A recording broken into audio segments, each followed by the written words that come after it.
People DM us a lot of interesting ideas. My reply to all of them, they go, "What do you think about this?" I always reply with two things. I always say it's an amazing idea, and then I say, "When are you launching?" I feel like I can rule the world. I know I could be what I want to. I put my all in it like no days off. On the road, let's travel, never look. All right, let's start the episode here. All right, what I've got actually two interesting things to tell you. The first, this company reached out. It's a famous publication that you know of, and I don't want to say it out loud yet, but they want us to go to Baja, Mexico to ride motorcycles and film a series on like a weekend adventures. Are you interested in that? What for? Like what's the catch? You want me to come out here and surf and ride motorcycles? What's in it for you? They just had, I guess I could talk about it. I haven't asked if I could talk about it. It's just like, without giving too much weight, they have just a web series that goes in like on TV. It's for web and TV. They have a TV channel. And they have this whole series where it's all about like 9 to 5 workers, like normal yuppie jobs. And you have adventures Friday to Sunday. So like what all can you do on a weekend? Okay. All right. That seems super up your alley and kind of up my alley too. But that's their suggestion. Do you have a better idea on like a weekend adventure? It's an adventure publication. Yeah, I don't do motorcycles. That's my only thing. I don't do motorcycles, and after Kobe, I also don't do helicopters. But I love surfing. Surfing is a cool thing. I suck at it, but it's fun, so I would do that. Well, if you come up with a better idea, then pitch it. Okay. But they it's all paid for and everything. Oh, okay, great. Yeah, let's do that. Why not? Look at your fitness influencer life is already coming in handy. So what I wanted to talk about was you're getting really fit too. Do you? And I think it's pretty inspiring. Coming from an influencer like you in the fitness world, that means a lot to me. Hardly, but do you? So do you think has your body, or I know your body has changed, has your brain changed? Do you think, and your attitude? Of course, that changes first, right? Yeah, the attitude changes first, the brain changes first, the body changes, slowly over time.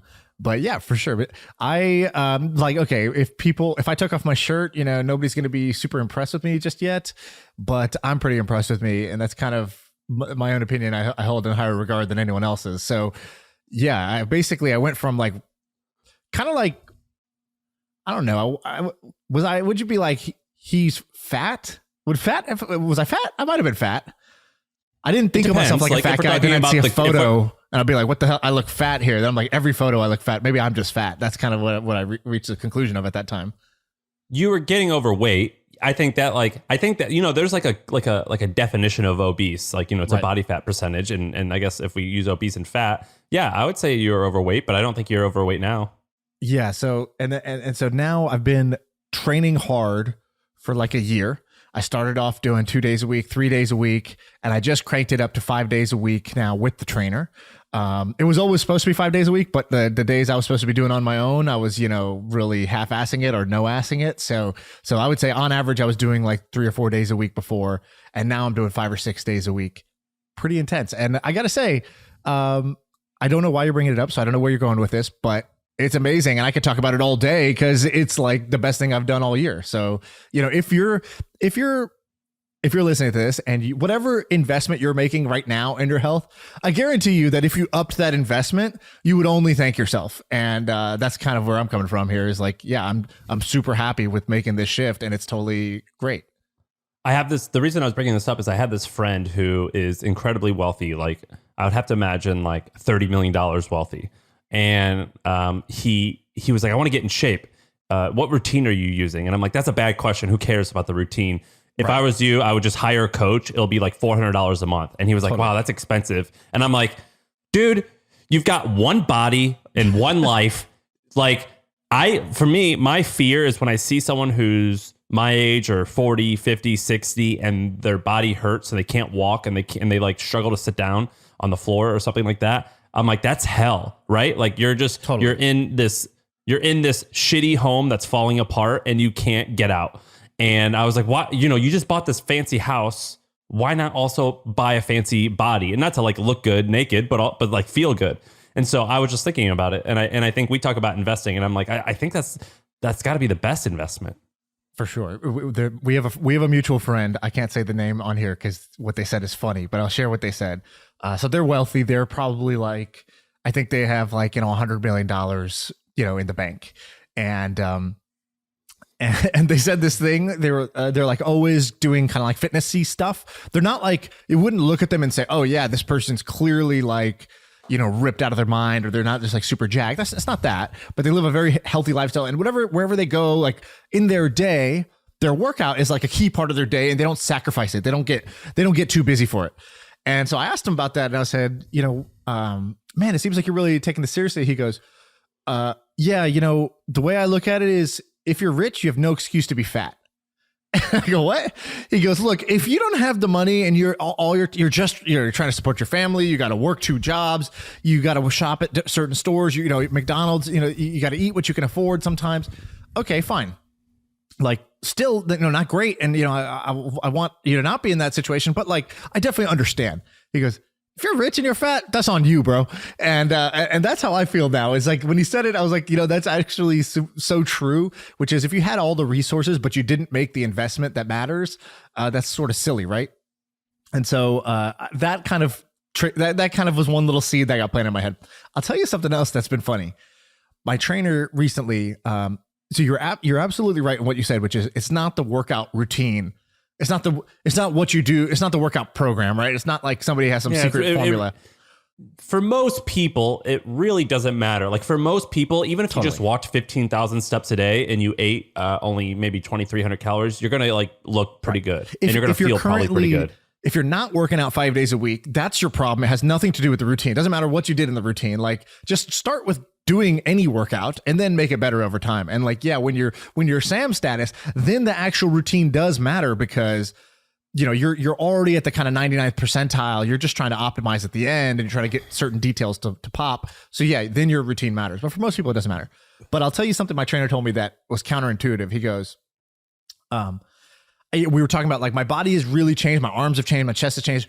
But my stomach still looks like the stomach of a guy who's not super in shape. Like, I don't have like a 6-pack. That's not even in the kitchen, bro. And so that's what I said. I was telling him, I was like, oh yeah, but that's all diet, right? And he goes, everybody says that. He goes, they say you can't out-train your diet, all the stuff. He goes, and I get what they mean. He goes, but I'll tell you what, intensity over diet all day. And I go, what? He goes, intensity over diet. Watch. He goes, don't even touch your diet right now. Don't worry about your diet. Don't feel guilty when you eat something. Don't like count every calorie. Don't go weigh out your chicken breast. Like, don't do any of that shit. All I want you to do is commit to cranking up the intensity when we're here in this part of the gym. So he's like, if you're like, let's say 0 to 10, what's the intensity of your workout today? Like, on average, I say, it's like an 8. He's like, great. All we're going to do is we're going to take that to a 9. We're just going to make every workout at least a 9 on the intensity level. And some days we're going to be hitting 9.5. And some days we're going to even hit a 10. But right now, I just want you to focus on a 9. And he goes, watch what happens. And he's been so right, which is that it was really hard to just change my diet, but it was much easier to just crank up the intensity in working out. And it's not that the intensity will all of a sudden shed my fat. It's that when I put the intensity in here, diet becomes a much easier decision, because I really like laid it all out during the workout part. And so the desire to like throw it all away for, this like pleasure, these chips or this whatever, like, it's just not there. And now at first I thought he's full of shit. I did not believe him. But now that I'm actually trying it, I just said, hey, let me follow what you say. You're my coach. I understand what he's saying. And this is now applied to many other things in my life. So now, even in business, I was talking to Ben about one of our business plans. And it's like, oh, should we do this or this or this? It was all about the plan, the how, the routine, what is the strategy? And I basically said, fuck the strategy. Let's just take our intensity up. He's like, what? I said, whatever strategy we're doing, let's just agree that like right now we're probably executing any of our strategies at a 7 or 8. Let's just execute any of these bullshit strategies at a 9.5. Let's just see what happens. And this is just working in all areas of my life now. Because now when you put a 9 or 9.5 intensity, you kind of like want to figure out the right plan, right? It's like, if I'm going to put in this intensity, it better be on the right thing, and your brain will solve the which path should I choose problem in a different way because of the intensity. I don't know if that makes sense, but it's a little it does mind hack. This weekend I went to F1, Formula One racing in Austin. It was like the hot thing to do. And I went with this guy. Have you heard of, what's it called? Jungle Scout. You know Jungle Scout? Yeah. We've talked about it. It's the tool that basically, if you go on Amazon and you want to see what products are selling, how much Yeah. of this Instapot gets sold every week. Jungle Scout's this little extension you can click on. It'll tell you how much sales the products on Amazon have. It's kind of expensive, but it's a cool product. So it's a big business. Like, you know, if you just Google it, like you'd have to, if you could put the pieces together, that they're not far from 100 million in recurring revenue. Big business. Yeah. And it started as a Google Chrome plugin, which is interesting. This guy, Greg, he's Neville's good buddy. My buddy's Neville. So that's how I got brought into this thing. I went with him, and he's very nice, very kind, easy to talk to, but incredibly intense. And here's just a tiny example of when I see this, and I'm like, I always see, like, whenever I'm around certain people, I always notice this when intense people do things like this. So for example, the race that just ended, some people, I don't know how they got onto it, but they got onto the track. I guess they just went on and took photos, and he's like, let's go. And he just starts walking over, and I'm like, well, there's no like gate, and like and imagine like huge stands, and then you walk down the stands, and there's like a fence that's quite tall. And he's like, well, let's go. I'm like, there's no gate. And he goes, no, we're just going to jump the fence. Everyone was staring at us. He just walks up without hesitation, puts his hands up there, climbs up on this fence, and just hops. He goes, come on, let's go. And I don't like confrontation that much. I don't like doing a lot of things that like people stare at me. And I was like, what? You just did it. Like you didn't even think twice. And I've been with people who are like really successful entrepreneurs, and there'll be like a line. And of course, this is like a jackass move. And they're like, no, we're not waiting in line. We're gonna walk in, and we're gonna do this. And that's like an example of that intensity. Have you ever noticed, like, we probably have friends that do like, dude, you're like this. You're an intense dude. I've noticed this from you. And the line example is perfect. When we were going to do our live show, remember, in Miami, and the airport was just packed. I don't know why. It was like 6 a.m. The airport was so packed. We got there early, and we were still going to miss our flight. Like, the security line was like 2 miles long, and we waited. And then you were like, you just like, some switch flipped inside you that was just like, okay, we have all the reasons to like do like just to miss this flight. Basically, it's like, all right, we got here early. Look, it's just a long line. There's nothing we could do. The airport is packed. COVID, it's all that circumstance. And then you didn't even say anything. You were just like, okay, I'm going to go. And then you just left the line. So you gave up your spot, which was like a risk, because we had waited for like an hour and a half. You gave up your spot. We snuck into the TSA. You go to TSA pre-check. You're not TSA pre-check. And you just hand the guy your ticket, and he's like, bro, there's no pre-check on this. And you were like, oh yeah, my wife pre-checked. It didn't print. Or you're like, I'm pre-checked. He's like looking at it. He's like, there's no pre-check. You're like, I'm pre-checked. It just didn't print right. And then he's like, your will just dominated his, and then you just got through the line. And we were like, come on, Shaan. And I'm still standing there. I'm like, shit, if I go and say the exact same thing, that may work. And so I was like, I need to crank my intensity up. So I went and I bought Clear at that moment. I went and spent $200 buying Clear. And then the Clear they'll escort you to the front of the line and like take you through TSA. And then it was like, you called me and you're like, dude, you got to sprint, because you were at the gate. You're like, you got to sprint. So I didn't even have my shoes on because of the security line or whatever. So I'm holding my shoes. Didn't even have time to put it back on. I'm in my socks, and I sprinted to the gate like I've never sprinted before. And I hate running. So I ran my way all the way there. But it was your contagious intensity. Another example, we wanted to build our podcast studio. And I was like, we had kind of been talking about it, and it got to that dangerous point that happens where you have an idea, a thing you want to do, and then you've talked about it, but you're not closing. You're just somewhere in the middle. And this is where dreams go to die. And I think most people, it would just sort of like, it would either fade and you just don't do it, or you kind of half-ass it. And I remember, like, in a 24-hour period, you just blew up my phone. You were like DMing me like pictures of every other podcaster. You're like, how about this? Just tell me, of these three, which one do you want? I like number two. Number two? And I'm like, yeah, sure, number two. And you're like, great, number two. Okay, I found the chair on Amazon. Actually, let's drive to these 3 places and like, let's go pick it up today. What time are you free? Are you free in 10 minutes? I'll be at your house. And you came, you picked me up, and we drove to IKEA. Then we drove to another furniture spot. Then we drove to this bootleg spot in Oakland. And then while we're at the bootleg spot in Oakland, it was like not really happening. And we went to another spot, and then literally the sales lady recognized your intensity. She came up to us. It was a big furniture store. She comes up, she goes, hey, you guys look like you're ready to buy. I don't know what she said. She said something like, you guys look like you know what you want. And you were like, yes, I'm looking for this red chair because I have a show and I want it to pop in the thumbnail, and it's got to look like this. And she like ran into the back and tried to find us one. And then you like got the whole thing done. And meanwhile, somebody was painting the whole wall. You were like, we need to paint the wall. So you like hired some guy to go paint the wall over the weekend. And by Monday, that was a Friday. By Monday, the studio was done. And I share this because that's a level of intensity that I know you have, that I've observed in all of my successful friends. They have this trait, or not all, I shouldn't say. Some people have a different style, but very common that people who are success have this level of intensity when they do something, massive action. And it is contagious. It's contagious to the people around you. And like the lady in the store, there's this principle that's kind of like this. So I'm reading this book. Sorry to go on a tangent here, but I'm reading this book. Which book? Everybody's heard of it. You've heard of it. Think and Grow Rich by Napoleon Hill. Have you read that? Have you actually read the book? Years ago, but it's one of those books that you should reread every 5 years. Probably, I should probably reread it. It's pretty amazing. I've had the book for like 10 years. I never even opened it because I was kind of like, I think I get the idea. And so I actually started reading it 2 nights ago. And he tells a story of this guy who wanted to work with Thomas Edison.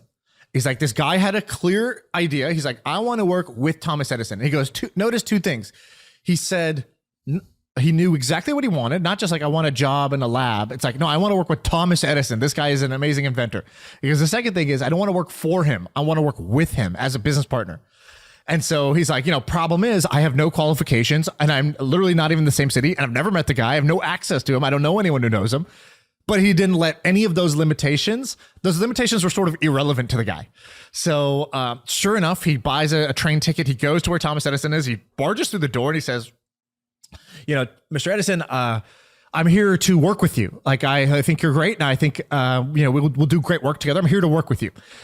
And Edison's like, what the fuck? Like, we're not even hiring, but and he said something. Edison has a quote in the book, which is like, even though this man had no qualifications and I had never seen this person, he's a complete stranger, there was something about the intensity of his presence that told me this person has their mind set on something and they're going to make it happen. And that sort of reminded me of this like common thing that's I've seen in a lot of people and in myself in situations, which is once you get to that level of absolute certainty and you carry yourself, people will literally just start to respond to you differently because they just see this person is like on a mission. They are a man on a mission. And like, I either need to get out of the way or I need to get behind them and help them do this. And that has like served me. I have one crazy story that served me well, but has that ever happened to you? Or have you ever seen that in yourself or others? Yeah. I call it being an animal. And like Paul Graham, he's the one who said, he goes, basically, he's like, a lot of people talk about who you should hire in your early stage startups. He goes, basically the one word you want to use to describe them is, are they an animal? Right. And do they just get shit done? And I remember talking to my friend Jake, who went and worked at this company called Teespring, which grew very, very quickly. And I was like, what's it like to work for Walker, the guy who runs it? And he goes, he's an animal. Like, for example, we wanted to do this partnership and we had been working for weeks and weeks on getting in touch with these folks. And he just Googled like their customer service number. And then just right there in the meeting, he goes, guys, watch this. And he just calls them and goes, hey, can I talk to this one person? Hey, this is Walker. I want to make this happen. What do we got to do? And he like, and that's a very easy example. Dude, I have almost the same story. When I was in college, I had, I've talked a little bit about this before, but my very first business idea was to create the Chipotle for sushi. So the same kind of fast casual model, but for sushi. You'd done it for sandwiches, for burritos, for Chinese food, but nobody had ever done it for sushi. So that was the idea. Problem was, I know nothing about sushi. I know nothing about the food industry. I had, in fact, only tried sushi for the first time like a week before that. And that's why I even had this idea. I was like, oh, sushi's fucking amazing. How do I do more sushi in my life? And so one day I skipped class and me and my buddy Trevor, we were sitting around at our apartment and I was like, and Trevor loves to watch food shows like Chopped, Iron Chef. He just loved watching this food shit. I never understood it because again, I'm not a foodie. I was like, why do you want to watch other people eat food? That seems like crazy to me. But I got hooked because the shows are great, obviously. And we're watching a Throwdown with Bobby Flay and there's this sushi chef that comes on and he's like, obviously he knows his shit about sushi. Otherwise he wouldn't be on the Food Network. He says his qualifications were like, I'm in LA, I got my restaurant, but I also run the largest sushi academy for training chefs. So we were like, oh, this guy runs the largest chef training thing for sushi chefs. And he had like this swag to him. And we had interviewed 3 chefs locally and they were all like, think about like a traditional Japanese sushi chef, like zero kind of outward personality, very conservative. traditional, conservative. And they just looked at us like, you are like kind of like besmirching the name of sushi. Like, how dare you even suggest this? Fast sushi? No, thank you. And so I saw this guy and he had a big personality, which is why he was on TV. And I said, we need a guy like this. I go, and he's like, and Trevor's like, yeah, where are we going to find him? I go, he's right in front of us. We need this guy. And he's like, okay. And so he's quiet for a second and Trevor just Googles his number. He's like, turns his laptop at me. He goes, here's his number. And that's like, challenge accepted. Like if your friend shows you that, it's like, or, it's like, hey, that girl over there. It's a dare. You got to go now. Now you got to go approach that girl. So I pick up the phone and I call, and I don't know why I said this. I didn't have this planned, but it's exactly what you just said. The guy Walker said. Somebody picks up the phone, and I'm so used to getting the runaround that I didn't expect it to be him. So I go, I need to talk to Philip Yee. How do I make that happen? And then he goes, so I didn't say, may I please speak to the Which, the by the owner? way, that's the right way to ask, which is, how do I make this happen? It just, Exactly. because there's always an It answer. just came out, and it came out because I had already worked myself into a state of intensity, and I was kind of nervous. And so like, I was just in this heightened state. And so that's just what came out. And he goes, Philip, talk to me. And I hadn't planned what the fuck I would say after that. And I was like, I said, Philip, you've never met me, but I'd like to start a business with you. And I know that sounds crazy, but if you give me 10 minutes to hear out my plans, I think you'll find it really interesting. It might be something that will extend what you're doing in LA. It seems like you have a great thing going. I think this will really take that and really blow it up. And he goes, what's the plan? How old am I at this time? Yeah, I was a senior in college, so 21. Wow. He goes, so what's the plan? And now I didn't have a plan. So I go, you know what? It's going to be easier for me to email this to you. What's your email address? And I bought myself 2 days to like create a plan and send it to him. And later on, so a bunch of stuff happens. He flies out to meet us. We're going to school in North Carolina. He flies to our college dorm basically and meets us. We fly to I live on his couch in LA. He like vets us. He basically puts us through the grinder to see, are we the type of people he wants to work with? Which I don't know how the story's going to end, but at that point, to me, that's a success. Already it's a success. Already we turned this joke of an idea into like, well, it might be a funny idea to you when I say I'm starting a sushi restaurant, but this Food Network chef's on board, or he's like kind of on board. He's talking to me at least. He's flying out here next week, so we got to prepare for that. I'm not going to class right now. I got to prepare for my chef. And so months later, when we finally struck a deal with him, we closed this deal, and he's like, dude, you don't know how many people. He's like, because celebrities eat at my restaurant. He's like, you don't know how many rich celebrities come to me. They say, oh, this restaurant's so small. You don't even have a liquor license. You need to expand. I'll put up the money. You need to expand. He goes, and I never did business with any of them. And here I am with 3 dipshits in college, and I decided to go into business with you, and everyone thinks I'm crazy. But you know why? And I go, why? He goes, you remember what you first said to me? And I was like, no. And he goes, you called and you said, I need to talk to Philip Yee. How do I make that happen? And he goes, he's like, there was something in the way you said it that just told me this guy's going to do something. This guy's going to make something happen. And he goes, if you literally had not said that phrase, I don't think I would have even ever heard you out, because this is just another one of these people who say, oh, I want to start a restaurant with you. I'd like to partner with you, blah, blah, blah. And I was like, wow, I didn't realize these things make that big of a difference. And I don't think it's the words. I think it's the intensity that will bring you to do the right thing and say the right thing at the right time. That's great. I like that. How did it end? We partner with him. We go live on his couch. We train in his restaurant in LA. And so, first day I go there, he shows me the process for making sushi. So I don't know have you ever seen how a sushi chef rolls a roll of sushi? Just like I guess so. Like they use that like a piece of wood. Yeah, a little bamboo. There's a bamboo roller basically. But before you do any of that, right? So the seaweed lays down, and you got to put the rice on it. Now the rice is sticky rice. So if you've ever had Asian food, pain in the ass. Sticky rice. So how do you use your hands? How do you grab the sticky rice? So there's a little problem. I didn't even realize there's a problem, right? I'm sitting there watching him for an hour. So first he says, just shadow me, sit here and watch me. I said, okay, I'm watching him. And he's just making sushi, and I'm kind of getting it, but I don't even know what I'm looking for, right? Like any amateur, when you look at something, you don't even know what you're looking for. You don't know what the details are that matter until you try something. And this is why he was a genius teacher. 1 hour in, he goes, the next customer walked in. I'll tell you who it was in a second. He goes, all right, Shaan, you're up. And he moves out of the way, and I get to go stand in that spot wearing my stupid chef coat, and I don't know anything about anything. I've just been watching this guy. I thought it would be a long time, because traditionally in sushi, if you've ever watched like, what's that, Jiro Dreams of Sushi? Jiro, it's like, yeah, it's like decades. The of just tradition rolling is like rice. you spend 5 years just mopping the floor.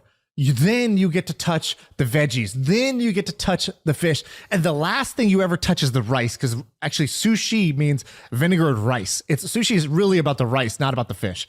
So I didn't expect to be doing it. And so 1 hour in, he throws me in the fire.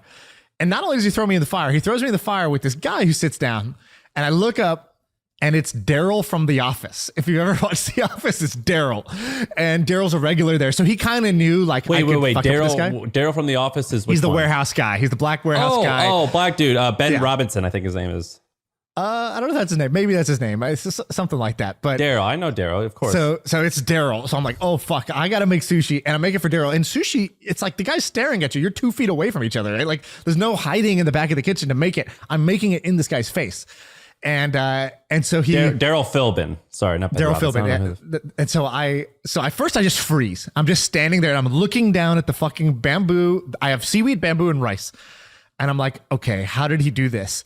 And then I'm freezing. And then he walks away. And I'm like, shit, okay, I gotta figure this out before he comes back. He comes back up to me. He hands me a shot of sake. And he goes, drink the fucking shot and roll the fucking roll, Shaan. And so I take a shot and then I'm like, okay, I grab the rice because I'm like, I gotta spread the rice on the seaweed. I grab the rice and immediately I know I've done something wrong because the rice is so fucking sticky in my hand that as I try to rub it onto the seaweed to place it on the seaweed, it's like not gonna leave my hand. I just rip the seaweed and my hand is like a rice glove. And he's laughing and he goes, you know, every time before I roll the roll, I dip my hand in this water and I clap. He goes, that clap is not for show. That clap is you wet your hand, then you clap, and that removes all the moisture that like kind of like splashes the moisture off your hand. So you just enough so that when you touch the rice, it's not going to stick to your hand. And so I was like, oh shit. And then he kind of showed me how to do the first one or whatever. And so that was kind of like my first experience was feeding him. And like that same day, that's badass. If you ever watch Lost, the guy Hugo from Lost came in and he ordered food or whatever. It's crazy. Anyway, so that's part of how that story ended. Have you heard of I want to talk about intensity and Billy of the Week because I came across this guy that is incredibly fascinating and one of the most intense people I've ever read about. Have you ever heard of Michael Rubin? Michael Rubin, is that the Fanatics guy? Yes. So he's interesting because he's a young guy. He's probably not yet 50, but if he is 50, he's early 50s. And his name's Michael Rubin. He's been a baller for years and years and years. And so this guy is incredibly fascinating, but not a lot of people know who he is. I think he's worth like $10 billion. Like, you know, he's worth a ton of money, you know, like Jack Dorsey money. And yet he's like pretty under talked about. And so this guy, listen to his story. So I was reading about him. So basically he's in the news now, but I'm going to explain his background. So at the age of 12, he started a ski tuning bit shop in his parents' basement. And then 2 years later at 14, he got $2,500 in bar mitzvah gifts and he leased an office or a shop near his parents' house. And by age 16, he was already in $120,000 in debt and had to settle with creditors. And his dad had to pay him, bail him out for $37,000. And he was basically said, like, I'll bail you out, but you have to go to college and you got to stop this nonsense. So he goes to college, but then after a couple of semesters, he drops out and he already has 5 new ski shops. And it kind of kicks ass and he eventually sells it. And then at the age of 21, he starts this business called KPR Sports. It's an equipment closeout company.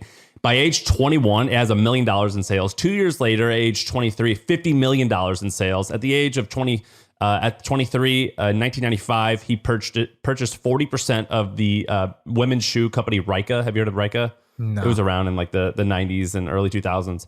And then eventually he started this company called GSI Commerce. He kind of pivoted into this thing where it was called GSI Commerce, and they would buy brands and they would kind of be the logistics and back end that make these brands amazing. And he sold that at age like 28 for $2.4 billion, netting him $150 million personally. Then a few years later, he bought the business back and he formed 3 different companies. The first was ShopRunner. Have you heard of ShopRunner? No.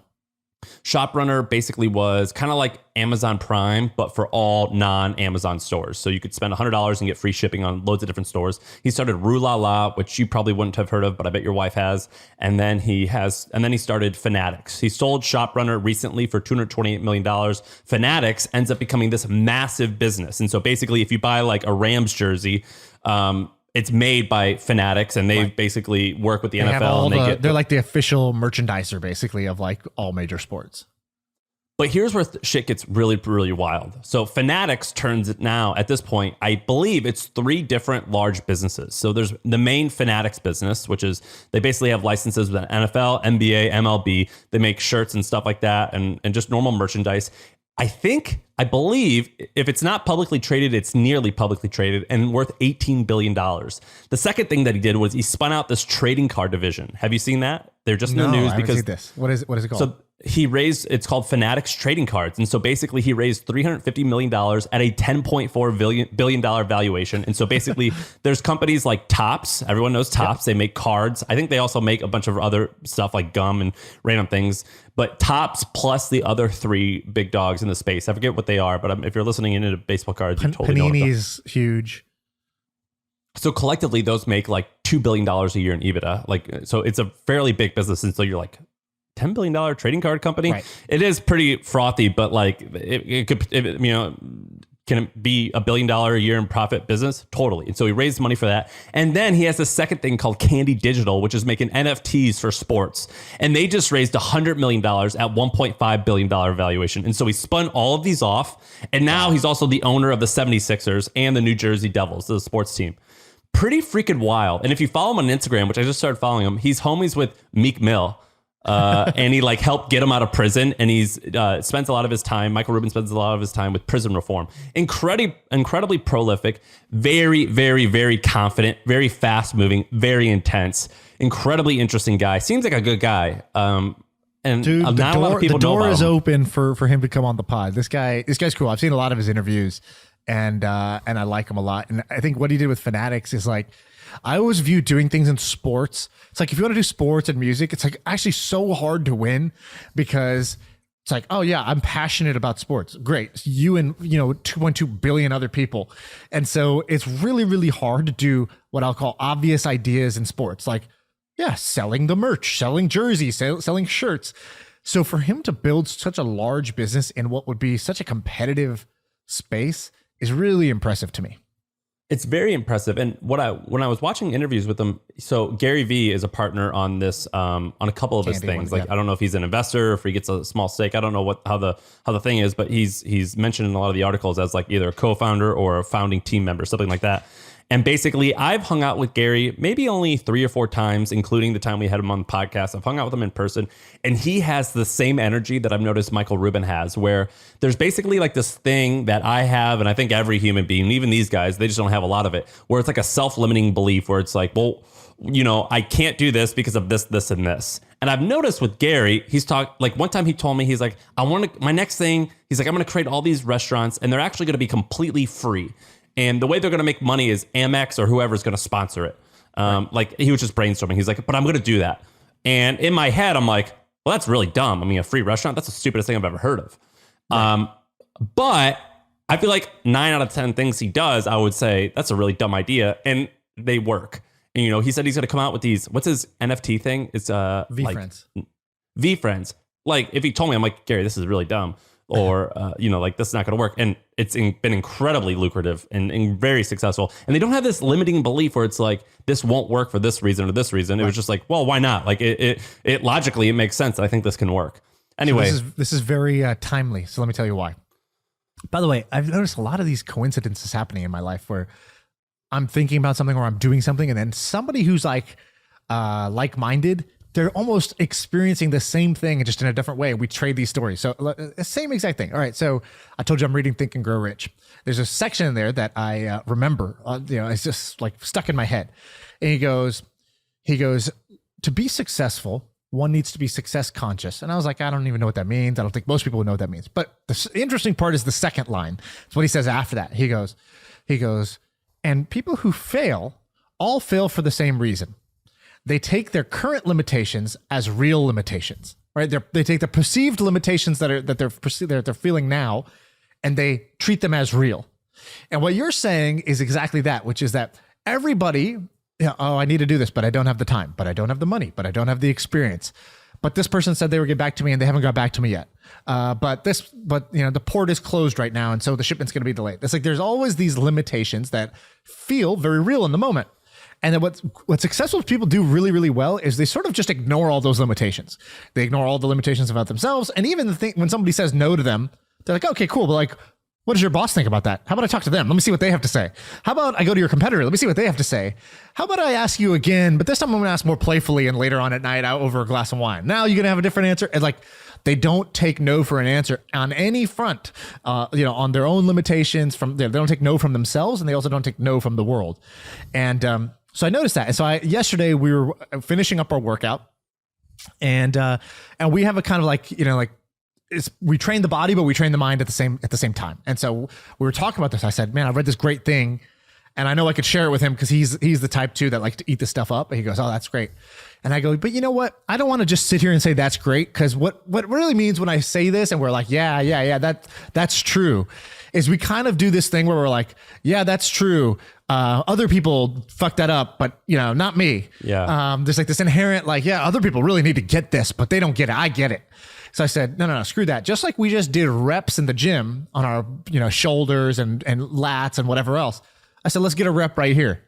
I said, let's get a rep right now. What's something that you want that you just have some random limitation that it's not even like you haven't been able to overcome it. Honestly, you're just not even aware of it. You're not even like saying it out loud. Once you say it out loud, you'd probably find a solution to it, but you don't really do it. I said, I'll go first. I said, man, ever since I went and worked out at Sam's gym, I want my garage gym to feel like that. I already had the weights. I'm already doing the workout, but it doesn't feel the same. His gym feels amazing to be in. He's got the floor finished properly. He's got this. He's got the fan on the wall. He's got the music system. It just feels great. I want my gym to feel like that. And I said, I want that. And then what's my limitation? I hired this one contractor, and he's been really slow getting back to me with a quote. It's like, well, I could think of 10 ways to solve that problem right now.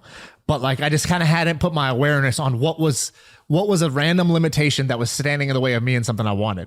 And I told my trainer, I said, you got to do one now. What's something you want that you have a limitation? I said, let's get a rep. And this is a very powerful way of thinking, which is when you get advice, don't just be like, yeah, advice. Let me write that quote down. Let me tweet that quote out. It's like, no.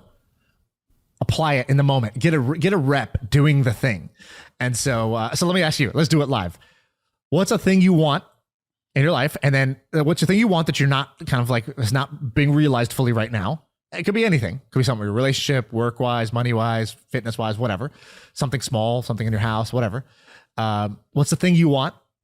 And then try to shine that light on what's something you've just let limit you for no reason. That Gary Vee wouldn't, that Michael Rubin wouldn't. Okay, this sounds silly. It should sound silly. It's perfect because it's usually the silly things. I've had a fear of camping for a long time, and I want to spend more time in the wilderness because I like the idea of it. But like, I'm kind of afraid of like being out at nighttime in the woods by myself or with like a small group. Okay, great. So you want to camp, and then you're afraid, and then so if you shine the light, what's the thought that goes in your head? Is it I don't have X or I'm afraid of Y? What is it? I've not bought like camping equipment. I've not looked at where to go. I've not told a buddy or two that I want to go do it, and that I've just not planned anything. Make it more personal. Why haven't you planned anything? What's holding you back? Fear of what? Fear of being out at night in the wilderness by myself. And that's the perfect stopping point, because whenever you say the fear out loud, it sounds really fucking stupid. It's like, I'm afraid of being outside at night by myself. Like, first of all, I'm not even going to be I'm not going to be by myself. I'm going to be with somebody because it's more fun with friends. Secondly, like, whatever, it's not that scary. I could do it. Right. So like, that's the best part of like, when you finally find the thing and you say it out loud, it just sort of dissolves. Cause it's like, well, that sounds silly. Like, it doesn't have as much power once I say it out loud. Once I shine the light on it, it's like scurries away. Well, you got to get your gym set up then. It's not that hard. I sent you the link. I know. Yeah. I have everything. The limiting thing was, I don't know how to do home improvement projects. Like I'm not handy. Dude, do you know how to cut like a slice of bread? That's all you have to do when you lay down on the floor. You just gotta be able to even easier than that. I was like, I could pay this guy to do it. Okay, that'll solve my problem. Oh, the guy's not responding. Okay. And then I just let it fizzle there. It's like, what? No, I want this. Why I want this? Why would I just let this wait? And we all agreed that the one common denominator in most of the things you want is you've come up with an excuse to wait. Like I'll give you another example. I hope he doesn't mind me saying this, but I had this guy who kind of was like an apprentice for me for a few months. And I basically was like, hey, he was like, hey, I want to learn about content and stuff like that. And I said, cool, you come help me research and write stuff and I'll teach you some things.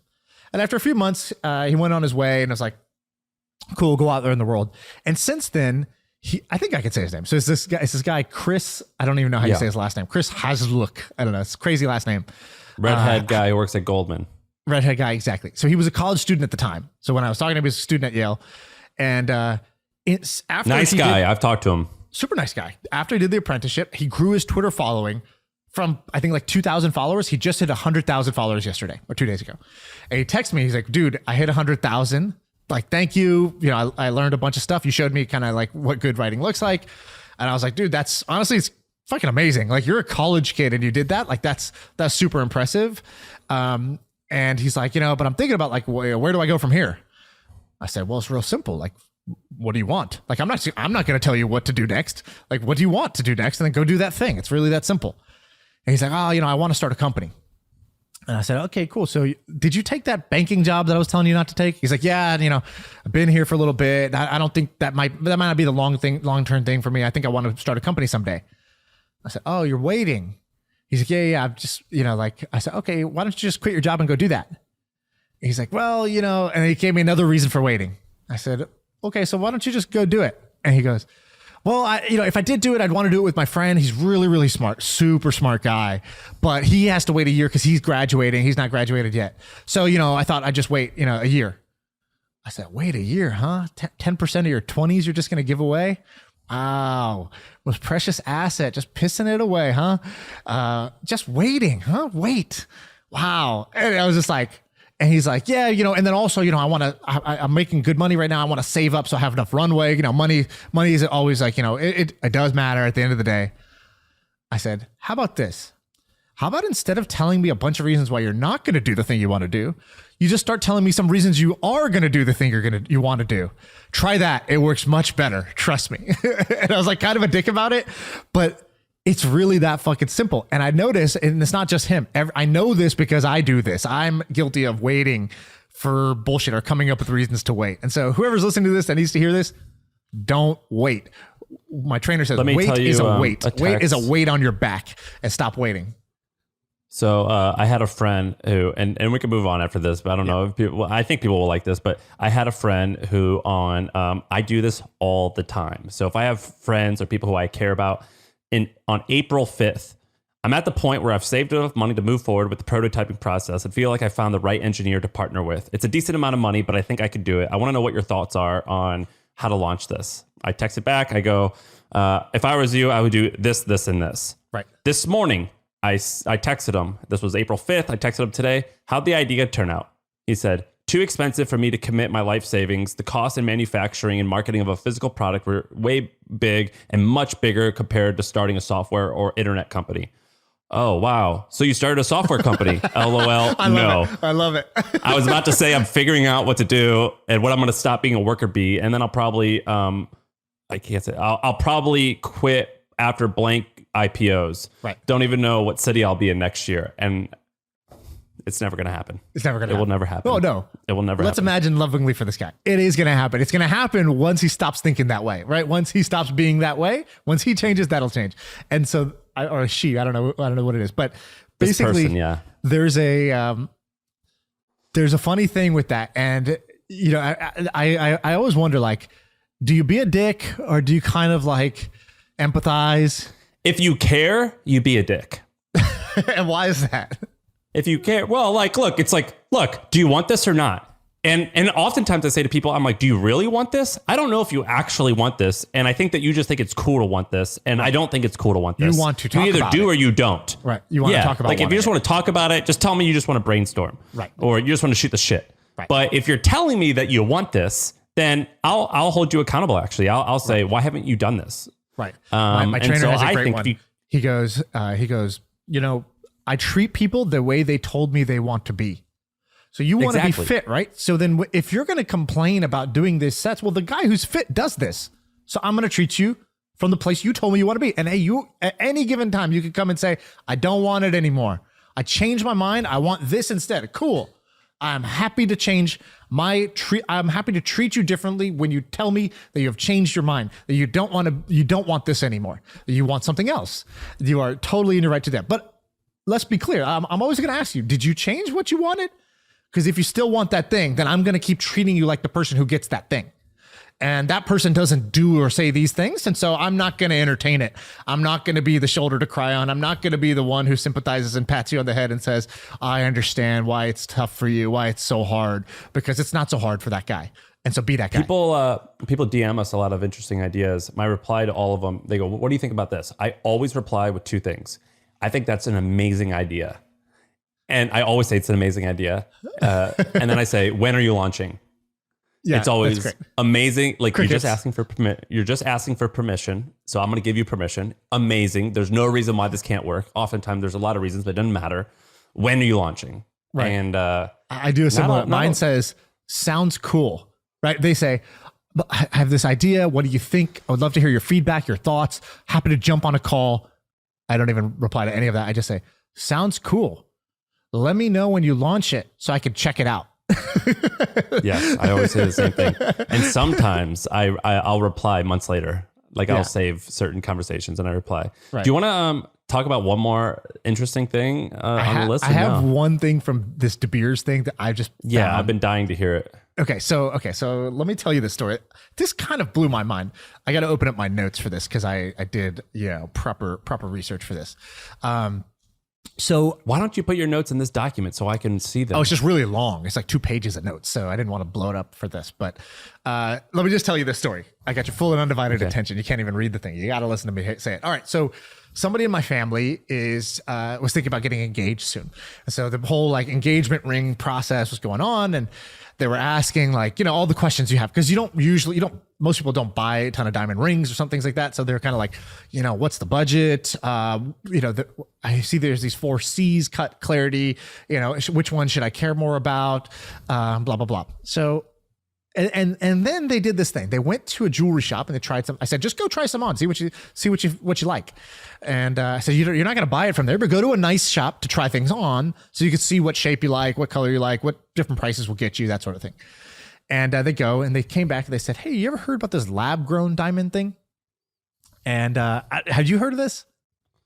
Yeah. Basically, that's all it is. It's diamonds grown in a lab, right? So just the way simple. That like now you have, for many different types of products. For meat, they're trying lab grown meat. So what if instead of farming animals and killing them and contributing to a lot of global warming, you could just take a stem cell from a cow's shoulder and grow a filet mignon, right? That's the promise. And there's a company called Memphis Meats that's doing it, and it looks identical to the meat, to a steak. It tastes identical because it is identical cellularly, molecularly. It is identical to a normal steak. Now the problem right now for meat is that it costs like $10,000 a pound or something crazy. So it's not economically feasible yet. And then there's this company I was looking at potentially investing in. It's called Vitro Labs, and they're doing this with leather. They're saying, hey, instead of killing animals for leather, what if we could have a cruelty-free leather? Let's just grow the skin in a lab. And they're signing deals with big name luxury brands, the sort of who's who luxury brands that they want to offer a vegan product, but they don't want to sacrifice the quality of the material. So they said, hey, let's get you an identical material, molecularly matching material for that. Okay, so I've been interested in this lab-grown trend, and diamonds was the latest one. So I said, oh, interesting. Diamond, it's not new. It's actually much more commercially forward. It's like out there and people buy this stuff. It's growing in popularity compared to meats and leather, which are kind of like still in development. So I started looking into it, and I was like, is this kind of like bullshit or what's going on? And here's what I found. The diamond industry itself is mostly bullshit. And a lot of people know this, but I dug into some of the history, and here's what I found that kind of interests me. So before 1870, like diamonds weren't even like they were not even a considered rare. So they're plentiful. Sorry, before 1870 they were rare because we didn't know where to find them. So like the Maharaja in India would have it in his crown, or some Egyptian person would have it in their garment. But it was so rare that you didn't even see it around. It wasn't even a thing. There wasn't even businesses around it. But then in 1870 they find this huge deposit in I think South Africa. And so now diamonds become this, like, they realize, oh, diamonds are actually not in short supply. There's tons of diamonds. They found this huge thing. And so all these miners go in like a gold rush basically, and they start establishing diamond mines in South Africa. And then like 6 months later, a year later, they all realize like, shit, there's now too much supply. We're flooding the market with this stuff, and we're all going out of business. Nobody can afford to run the mine because we're flooding so much supply. So the miners, so the miners are like, damn it, if everybody else just stopped, I could make a bunch of money. But it's like the prisoner's dilemma. Nobody wants to be the one that stops. So they all keep going, and they all put each other out of business. And so there's this guy, Cecil Rhodes, who comes around, and Cecil Rhodes starts buying up the mines. He's like, I need to aggregate all this supply in South Africa. So he starts aggregating it all. He basically buys mines from one of the farms is called something. The brothers were called De Beers. That was their last name. So it becomes the De Beers like mining and exploration group or something like that, some name like that. So that's where De Beers, the diamond company, comes from. And so De Beers became this. Over the next 100 years, De Beers becomes this monopoly. They control 90% of the supply. And the reason diamonds are considered rare is because De Beers owns all the supply, and they just limit how much they produce from the mines. They could produce 10 times more, but instead they intentionally restrict supply at the mining level. Then this is so monopolistic, it's crazy. So then they created this group of 200 people. Only 200 people were allowed to buy from them, called site holders. And they said, oh, you were invited. So we control all the supply. So we decide who we sell to, and we only are going to sell these 200, and then you can go sell to merchants. Now so they could kind of hold these 200 people accountable and say, hey, why is this person over here selling at this low price?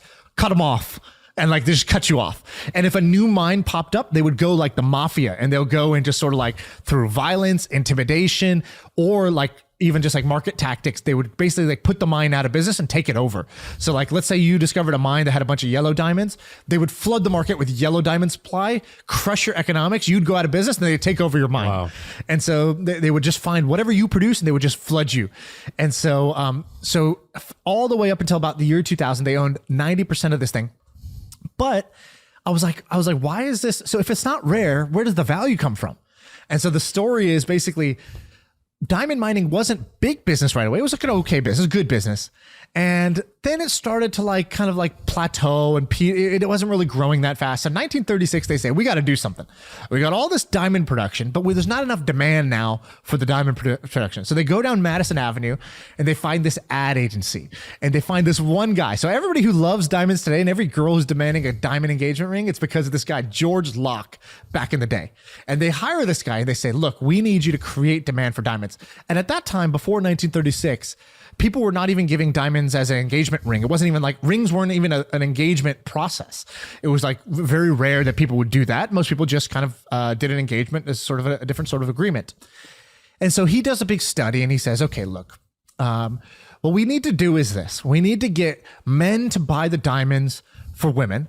And we need the women to believe that diamonds are the way that your man can show you. So for women, it's like, if you want the man to say he loves you, we need diamond to represent love. Diamond equals love. That's like one side of the board. They said, on the other side, men, the bigger, the better. The more expensive the diamond, the more of a man you are. So it became diamonds and they equals came out, worth. And it was like some like ridiculously obvious statement that they came out with, right? So they had a bunch. So they've done like diamonds are forever was named, I think, one of the most, I think it was named the marketing slogan of the century or something like that. I think of the last 100 years, it was voted that diamonds are forever was the best marketing hook created because it created this like demand for diamonds. So why is that? So there's a bunch of like aspects to this. So first, how did they build demand? Well, it was basically in old school influencer marketing. So they decided, all right, we're going to make diamonds look like the gift of love. And so they went to Hollywood, and they went to all the producers, and they said, we will give you producers, here's a beautiful diamond for you to give your wife. Here's a diamond for you on your bracelet or your necklace, your earrings or whatever. And they basically said, hey, we will give you these diamonds for free, producer, but you need to have a scene in your movie, the climax of your movie, where the man professes his love for the woman. He needs to open up a box with a diamond ring inside. And then she needs to have an amazing reaction. Like she needs to be won over because the guy did that. And so they went to all these movie producers, and the movies now all have these scenes, and you can go back and watch this montage of Before this, nobody was doing this in movies. All of a sudden, every movie, this was the key scene. The guy pronounces his love for the woman and gives her a diamond, and she says, "Oh my God, I love you too," and kisses him back. And so they like used that kind of inception. Then they went to fashion designers and they said, "Hey, wouldn't it be a shame if you didn't say that the trend next year, the big trend is that diamonds are in? Let's call it the trend to diamonds." So they created this thing called the trend to diamonds, and they just got all these fashion designers to ambiguously say there's a trend to diamonds. So now you have the high art people saying this, and then you have Hollywood showing it, and that was like the main sort of brainwashing mechanism of the world at the time. No social media, no nothing. And so then the ad agency starts getting clever. They're like, all right, how do we make the diamond proportionate to the man's success? What if it was you have to spend 1 month's salary on this? And they went with 1 month's salary, and then they upped it to 2 months' salary, and then they had an advertising campaign that said, "How do you make 2 months of salary last forever? Buy a diamond." Oh man, amazing, right? and then they were like, okay, look, but hey, we all know that diamonds are actually not that rare, right? So we can't have people reselling these. So they said, first of all, if you make it the ultimate gift of love, the woman won't want to sell it, the guy won't want to sell it, and then even if they do, here's what we'll do: dealers, the merchants who sell this, you cannot take diamonds back. Because diamonds, even though they are like seen in the world as like a store of value, it's like, oh, well, just jewelry. It's like, jewelry is kind of like a safe way to store your wealth. It's like a car. If you take a diamond out of the shop, it's lost 50% of its resale value. And the dealer doesn't want you to know that, so they won't even make you an offer to buy it back. So they banned merchants from like making offers to buy it back because they didn't want the merchant to tell the customer, hey, once you buy this thing, it's worth half. And so they said, don't even make an offer. And so they kind of like killed the resale market, and then they created this "Diamonds Are Forever" campaign so that you would not want to sell your diamond. And they did this country by country. So like you can look in any country, you can see this chart. So it's like the US goes through this curve where no one's buying diamonds to like 75% of engagements are all through diamonds. And then 90%, it gets to like 90 something percent our engagements are done through diamonds. In Japan, they're like, oh, we have no market share in Japan. They do the same marketing playbook there. It goes from 5% of brides have a ring to 60% in a 20-year period. And De Beers owns 70% of that market share, right? And then they started creating other marketing gimmicks like the right hand ring. It's like, if you're an independent woman, you don't want this ring on your left hand that shows that you're kind of owned by this man. Wear a right hand ring. You need a diamond on your right hand. That's the right hand ring. The 25th anniversary ring, the upgrade ring. Like, just show that you're doing better than you were before. And so they created all this, like, they literally fucking created the demand and they restricted the supply. It's kind of unbelievable. So that's kind of like that's amazing. The core of it. There's some other stuff like, there's like sort of the blood diamonds thing, which is like the bad PR around it, which is that these diamond mines were A, kind of shitty conditions to be in, but B, they were like basically using profits from the mine to fund like war in the area, like militia war in the area. So that was kind of like, you're basically funding conflict in a way. And so the diamond industry tried to, like, after that movie Blood Diamond came out, they tried to like clean up their image, but then lab grown diamonds started coming out. And so the lab-grown diamonds come out. It's like, oh, shit. So first, they created a marketing campaign that says, real is rare. And they basically were like, if it's real, that's what makes it rare, which is what makes it valuable. So if it's a lab-grown thing, that's nothing. And they refused to acknowledge it. They refused to sell it. They refused to care about it. But customers were like, dude, it's indistinguishable from a diamond. The naked eye cannot tell what's a real diamond, like mined from the earth or made in a lab, because materially, again, the composition is the same. It's not like a fake diamond. It's the same material. It was just grown in a lab rather than grown in the earth. And so I always get the Shanko commercials, right? And they say like, you don't want to get them from a lab. A lab, it's just like every other one. Right, they're all the same. Exactly. It's not special. And so the problem is it's still growing in popularity because they sell for about 30% of the price. So you could get like a way bigger ring that looks identical to a diamond ring that is made of a diamond. But it was just happened to have been like, it's like, do I want my coffee sourced from, Canada or from Philippines or from Africa? Or like, it's kind of like, where's it sourced? So some people care, but it's growing in popularity. So then De Beers and the diamond industry, they like did the last kind of like stone cold killer move. For years, they were like, lab grown is fake, it's bullshit, don't buy it. And but it was just growing in popularity anyways. So they were like, all right, shit, we gotta do something else. So then they create this brand called Lightbox. and they start producing lab grown diamonds. Everyone's like, oh my God, does this mean that lab is legit? And they're like, no. Lab is for people who can't afford diamonds. So we're going to sell ours. So they undercut the price like crazy. So normally a lab grown diamond will cost like 30 or 40% the cost. So it's like a 50, 60% discount. But they started pricing theirs at like a 90% discount of a real diamond just to ruin the market value of the brand perception of lab grown diamonds. And they said, they came out in a statement. They said, this is for emotionally shallow events like a Sweet 16 or like a quinceanera party. Buy the lab grown for that.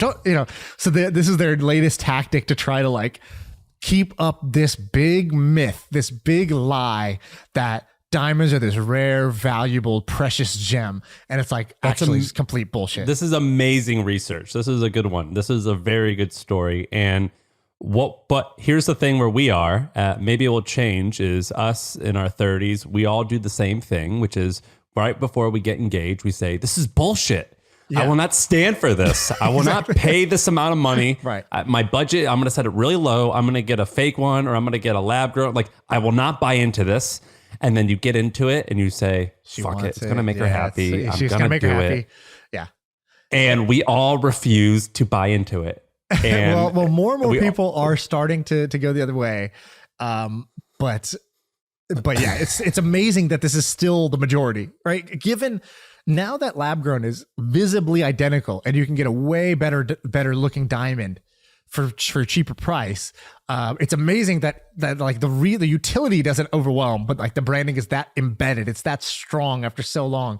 And actually there's one other part, which is that eventually, the diamonds do, the De Beers did lose their monopoly, I should say. So like in the year 2000, they basically broke up the monopoly because they were getting a lot of public pressure as a monopoly. The buyers were kind of sick of being like constantly threatened by De Beers.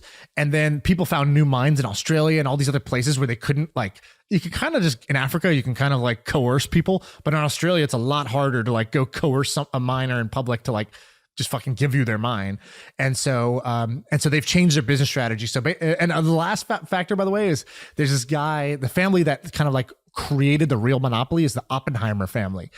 And they've run this thing for years. First guy, Oppenheimer. How rich are they? They're very wealthy. So the business, I think, is like a $10 billion business. I think they sold half the stake for $4 or $5 billion recently. And I also think they own like 50% of Louis Vuitton or something like that. They own some other stuff too. But anyways, they couldn't. In the family, there's no one to take it over anymore. No one wants to run the business. None of the young generation. They don't want the business. There's no heir, and so they're like, shit. There's no heir. Business is still good, but it's getting harder, and we don't have somebody to fight it. And so they actually switched strategies. So they broke up the monopoly, and now they shifted from like 90% market share to 30%. And then they started rolling out their own retail stores, and profits have gone up, but they're kind of like their control has gone down, their power has gone down. And I would have to, if I had to bet, I'm a very amateur historian, and so I've read a lot of these stories. If I had to bet, I would bet that once you break up a monopoly for a family-owned business, I would argue that the odds are that the family are now actually going to get richer. It seems like because what? What do you mean? Well, so for example, Standard Oil. This is the same thing. In the 1920s, Teddy Roosevelt said, "Nope, Standard Oil, you are the De Beers of America. You own 80% of oil production. You can't do it anymore." So they broke it up into 5 or 8 different companies, and some of those companies are Exxon, Mobil, BP, right, Conoco, and like 5 or 6 other companies that you probably know of. And it made Rockefeller get significantly richer because he owned a small stake into each one, right, and they all competed with each other, and they boost their revenue, boost their profits, and he made significantly more money because of that. And that was the big source of his wealth, was when they broke up the company. And I would say that if Facebook and Instagram had to compete with each other, it would actually make Zuckerberg richer. Same with YouTube and Google. If they had to compete, it would probably make them better, and thus the owners a little bit more rich. Exactly. I agree. That's why when people talk about breaking up Facebook, it's like, well, you know what this is going to do, right? Like they're all going to become more valuable and the services will become better, but it does open up more room for competition. Whereas when they have a absolute stranglehold, then it may not be as lucrative and it may not be as good of a product, but it's very hard to break in. Yeah, that was great. So that was Well, there's also like an opportunity here, right? Like as I learned this, I was like, okay, I know this is not new, but if I just sample the population, it's like on one hand, you do 2 surveys. One survey they did was, hey, did you know about lab grown? Blah, blah, blah. Here's like, look, you can't tell the difference. Look, it's actually the same material composite. It's the same material as diamond. It's just grown from a lab rather than mined in the earth. And hey, you don't have to worry about the like ethics of the mining because it's not mined from the earth. 70% of like millennials are like, yeah, I'm totally open to that. That sounds great. But then at the same time, the market share hasn't caught up yet. And so I think that even though this is not a brand new thing, I think that people could create really valuable brand. Like I'm curious if somebody listening to this that wants to go and basically take an education-based approach to selling this. Because I think the more you educate people, the more they want to like, the more willing they are to buy. And if you're the one who educates them, you get that first right of refusal to sell them their first lab grown diamond. So, and I think I would bet that millennials won't do this, but what's the generation after that? Z. I believe they would, and the 18, because they're so politically correct, and they're very they have a high bullshit detector, I believe.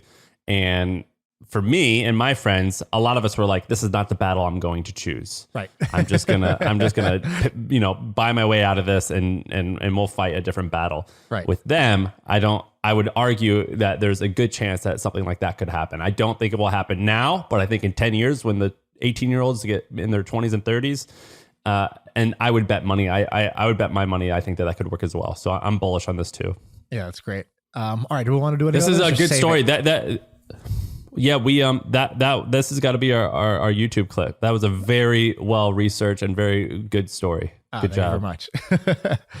So that's the episode. We'll see. Let's see if this one's a hit. I think it was kind of interesting. What do you think, Ben? I thought it was great. The De Beers stuff is super, super interesting. And the intensity stuff. The sushi story was great. Loved it. Good episode. Speaking of intensity, you dunked on somebody this week, you said? Did you really? Can you dunk? How tall are you? He's Mormon. Of course he can dunk. So I'm 6'4". Mormons can jump? Apparently, it's like the basket. Isn't it the basketball of the like? Whenever all my Mormon friends, it seems like they always are playing basketball on Sunday. All of our churches have basketball courts in them, and so even like non-Mormons play basketball in our churches a lot. Now, are we talking? I'm 6'4". You could do windmills, or we're barely scraping the dunk through, or what's going on? So, like when I was younger, when I was in high school, I could do like tomahawks and 180s and like pretty good dunks. But, over the pandemic, I didn't play basketball for like almost a year and a half. So I didn't know if I still had it. And last night I just drove, I was going down the lanes. Actually, a buddy of mine jumped with me, and I wasn't planning on doing him like that, but I was there and I had to do it. I dunked on him. Can you please send me a video of something like this and I would share it? I'll tweet the evidence. I don't think you're a guy that would lie at all, but I would love to see this. I don't think that you're a guy that would even exaggerate a little bit. Yeah, not even I would close. love to see this. I don't have the video of me dunking on the guy, but I have video of me dunking, so I can. Yeah, can send it to me? I would share that in a heartbeat. I would love to brag about that. You're 6'4". We've never seen Ben in real life, by the way. You're 6'4". Yeah, last company I worked for was all remote. And we had a offsite. We all met each other for the first time, and everyone was blown away. They were like, "Whoa, I didn't know you were so tall." And I asked people, like, one person at the company told me, she's like, "You have short energy. I can't believe you're tall." Wow. I know. Dude, I saw this really hilarious TikTok yesterday where this girl just goes, "Oh, I go around on live streams and I just give people compliments for I call it I go, we love our short kings." And she goes to tall guys streams, like normal height or taller guys streams. And she goes, we stand our short king. We love our short king with kissy face. And the guys, and she clipped together their reaction. And they're all like, we love our short king. And they get excited. They're like, wait, what? I'm 6'1". Like, I don't know who you call a short king. And then everybody gets like super butthurt about it right away. It like really fucks with their brain. And she goes, it's hilarious. Just call them like my short king. Ben, please send me a video of you dunking on fools. I would love that. That would make my day. I'll send it to you right now. Shaan, Sam, how tall are both of you? I'm 6 foot. I'm 6'1". Yeah, we're both of similar height and weight. I think. I mean, I like when people meet both of us, they say you guys are much bigger than we thought. And I would say that when we're together, we look big and tall. And Shaan, you look taller than you are, I think, too. Oh, good. I don't know what that means, but I'll take it. It's better than being called a short king. Well, I think it's because you got big hair. That's right. That's right. You know what I don't get? Do you guys feel tall at 6 foot and 6'1"? No, I don't. Nah, it's If all you feel relative, average height, right? Like to me, I that's feel like normal 6 foot 6. But like if you look at global averages or even American average, like the American male height is like only 5'9", right? or something. Oh, 5'9". Yeah. It's like it's short. You guys are super tall, which I don't know. There's a disconnect. Well, then you're a giant. I guess so. Yeah, by that logic. No, I don't feel tall. I feel thicker than the average person. That's for sure. So, and you are. So Ben, when you dunked on the guy, did you like scream? What did it feel like? I mean, I've never dunked on anyone. I've dunked a volleyball once. That's the closest I ever got. It was like actually not even a volleyball, like Nice, something Shaan. smaller than a volleyball. I mean, that's pretty good. That is pretty good. That was like in high school. It So wasn't great. the guy was a friend of mine. We'd been playing some pickup at a Mormon church actually, and I just won like 4 games in a row. And I think people like morale was pretty low, so I just played it cool. I didn't say anything. I just kind of ran to them. By the way, I'm not being prejudiced. It's a thing that Mormons like. It's like I've always known that there was basketball courts at the church, and it's like your church is like a community event, right? You hang out there after church. Yeah, we have weekday events there sometimes, especially for like youth, and like people play basketball there. Yeah. Yep. Yeah, so It's a thing. It is a thing. Such a Mormon thing to go dunk on someone politely, as you did. Like it's such a Mormon move to politely dunk and then on just somebody. drink a Coke. That's a I thing don't- too, right? Many Latter-day Saints, many members of the church do drink a lot of soda because we don't drink coffee or tea. But I don't.